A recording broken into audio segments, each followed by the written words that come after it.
রস পাকান পিঠা আপনারা কি কোনোদিনও খেয়েছেন?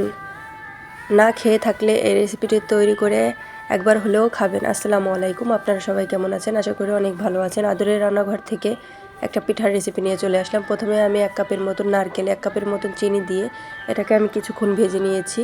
তারপরে আমি 1 কাপের মতন আটা নিয়ে কিছুটা লবণ দিয়ে এটাকে ডো তৈরি করে নিয়েছি। ডোটা তৈরি করা হয়ে গেলে আমি পাতলা রুটির মতন বেলে নিব। আমরা স্বাভাবিক যেরকম রুটিটা বেলি তার চেয়ে একটু পাতলা করে রুটিটা বেলার চেষ্টা করবেন, তাহলে জিনিসটা ভাজার পরে মচমচে লাগবে।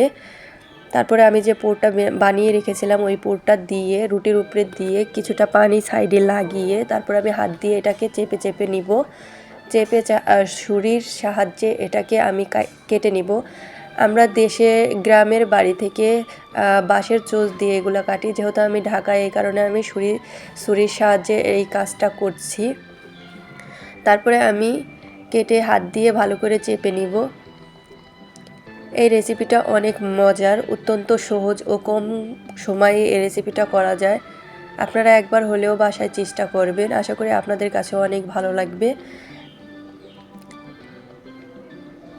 আর যদি ভালো লেগে থাকে তাহলে আমার সাথেই থাকবেন, চ্যানেলটি সাবস্ক্রাইব করে একটা লাইক কমেন্ট দিয়ে আমার পাশেই থাকবেন।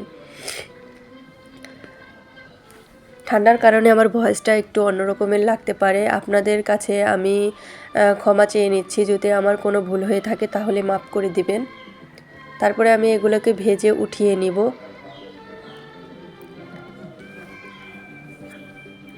বিকালে বা সকালেও এটা রাখতে পারেন। অনেক মজার এই রেসিপিটি, আশা করি আপনাদের কাছে ভালো লাগবে। আল্লাহ হাফেজ।